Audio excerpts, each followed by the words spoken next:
उत्तर प्रदेश की मिट्टी के बारे में। मिट्टी पृथ्वी की परत पर सबसे ऊपरी परत है जो खनिजों और कार्बनिक पदार्थों से युक्त बहुत छोटे कणों से बनी होती है।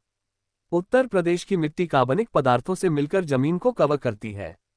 उत्तर प्रदेश की मिट्टी को आनुवंशिक मैदानों की मिट्टी, भाबर और तराई क्षेत्र की मिट्टी और दक्षिणी पठार की मिट्टी कहा जाता है। उत्तर प्रदेश की मिट्टियों के प्रकार क्या हैं? उत्तर प्रदेश की मिट्टियों के प्रकार में मुख्य रूप से भाबर मिट्टी, तराई मिट्टी, जलोढ़ मिट्टी, बुंदेलखंड की मिट्टी हैं। यहाँ हम इनके बारे में विस्तृत जानेंगे। भाबर की मिट्टी। ये मिट्टी राज्य के सबसे उत्तरी भाग में शिवालिक तलहटी के साथ एक पट्टी में पाई जाती है। ये पश्चिमी भागों में सहारनपुर और बिजनौर जिलों में प्रमुखता से देखे गए हैं। ये मिट्टी जलोढ़ मूल की है और आदिम अवस्था में है। इनकी गहराई कम होती है और ऊपरी परत छोटे छोटे कंकड़ पत्थरों से भरी होती है। ये मिट्टी चनेदार होने के लिए जानी जाती है। ये मिट्टी कृषि के लिए अच्छी नहीं है।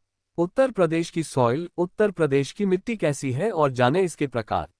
भारत का सबसे अधिक आबादी वाला और चौथा सबसे बड़ा राज्य उत्तर प्रदेश है। ये राज्य देश के उत्तर मध्य भाग में है। इस राज्य में सबसे अधिक 403 विधानसभा सीटें हैं। उत्तर प्रदेश का गठन 26 जनवरी 1950 को हुआ था।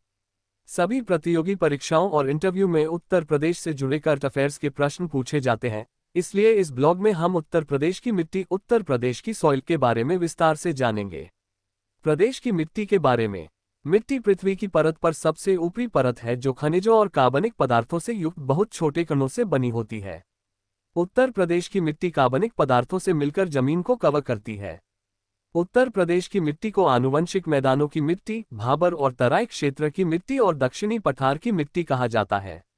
उत्तर प्रदेश की मिट्टियों के प्रकार क्या हैं? उत्तर प्रदेश की मिट्टियों के प्रकार में मुख्य रूप से भाबर मिट्टी, तराई मिट्टी, जलोढ़ मिट्टी, बुंदेलखंड की मिट्टी हैं। यहाँ हम इनके बारे में विस्तृत जानेंगे। भाबर की मिट्टी। ये मिट्टी राज्य के सबसे उत्तरी भाग में शिवालिक तलहटी के साथ एक पट्टी में पाई जाती है।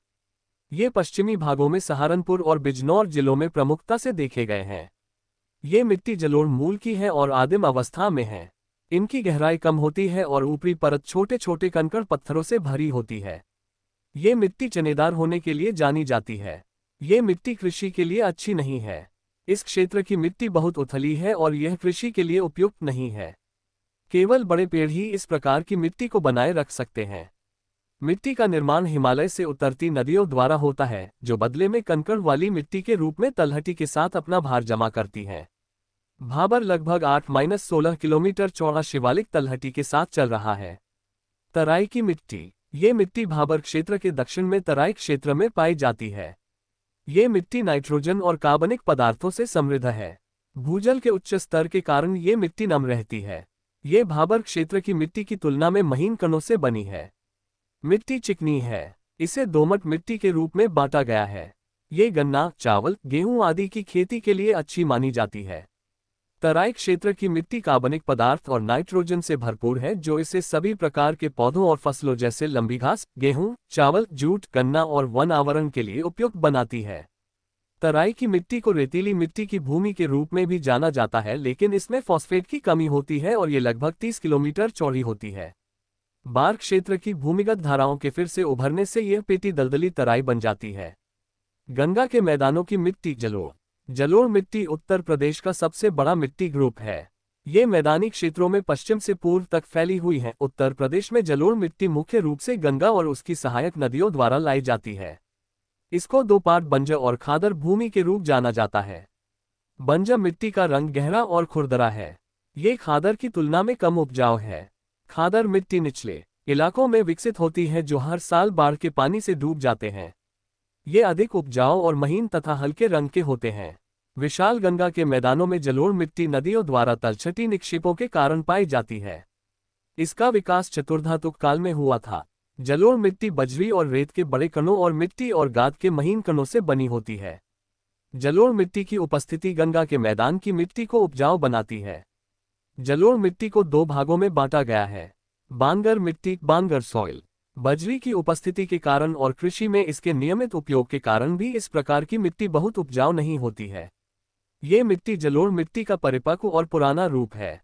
ये गंगा के मैदान के सबसे बड़े हिस्से को कवर करता है और आमतौर पर बाढ़ मुक्त क्षेत्रों में पाया जाता है। खादर मिट्टी, खादर सॉइल। ये मिट्टी उत्तर प्रदेश के बाढ़ वाले मैदानों में पाई जाती है और इसे विभिन्न नामों से जाना जाता है, जैसे रेतीली, रेतीली गाद, दोमट, चिकनी मिट्टी या चिकनी मिट्टी। बांगर मिट्टी की तुलना में इस मिट्टी में जल धारण करने की क्षमता अधिक होती है। यह महीन, हल्का भूरा रंग, झरझरा होता है। चूंकि इसमें कैल्शियम के चूनेदार जमा नहीं होते हैं और इसे अक्सर नवीनीकृत किया जाता है, ये मिट्टी के रूप में व्यापक खेती के लिए बहुत उपयुक्त है। यह नए जलोढ़ और महीन दानों से बना है। इस मिट्टी में चूना, पोटाश, मैग्नीशियम तथा कार्बनिक पदार्थ पाए जाते हैं। दक्षिणी पठार की मिट्टी, बुंदेलखंड की मिट्टी। बुंदेलखंड क्षेत्र की मिट्टी ग्रेनाइट और नीस जैसी आग्नेय और रूपांतरित चट्टानों के अपक्षय से प्राप्त हुई है। इसे दो ग्रुप, काली मिट्टी या रेगुर मिट्टी और लाल मिट्टी में बांटा गया है। काली मिट्टी पुरानी और अच्छी तरह से विकसित मिट्टी होती है। ये अपनी नमी धारण क्षमता के लिए जाने जाते हैं। यह नमी से फूल जाता है और सूखने पर दरारें पड़ जाती हैं। यह उपजाऊ होती है। लाल मिट्टी, इस मिट्टी की बनावट रेतीली से चिकनी मिट्टी जैसी है। यह उत्तर प्रदेश के बुंदेलखंड क्षेत्र में पाई जाती है। यह उर्वरक एवं सिंचाई की उपलब्धता के साथ गेहूं, चना, ज्वार, मक्का आदि की खेती के लिए बढ़िया मानी जाती है। परवा मिट्टी, इस मिट्टी को उत्तर प्रदेश के हमीरपुर, जालौन तथा यमुना नदी के तटीय भाग विशेषकर बिहारों में पाया जाता है।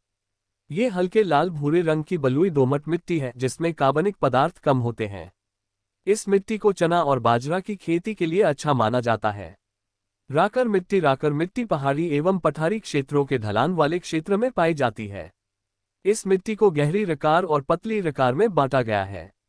उर्वरकों के प्रयोग से इस मिट्टी की उर्वरता को बढ़ाया जा सकता है।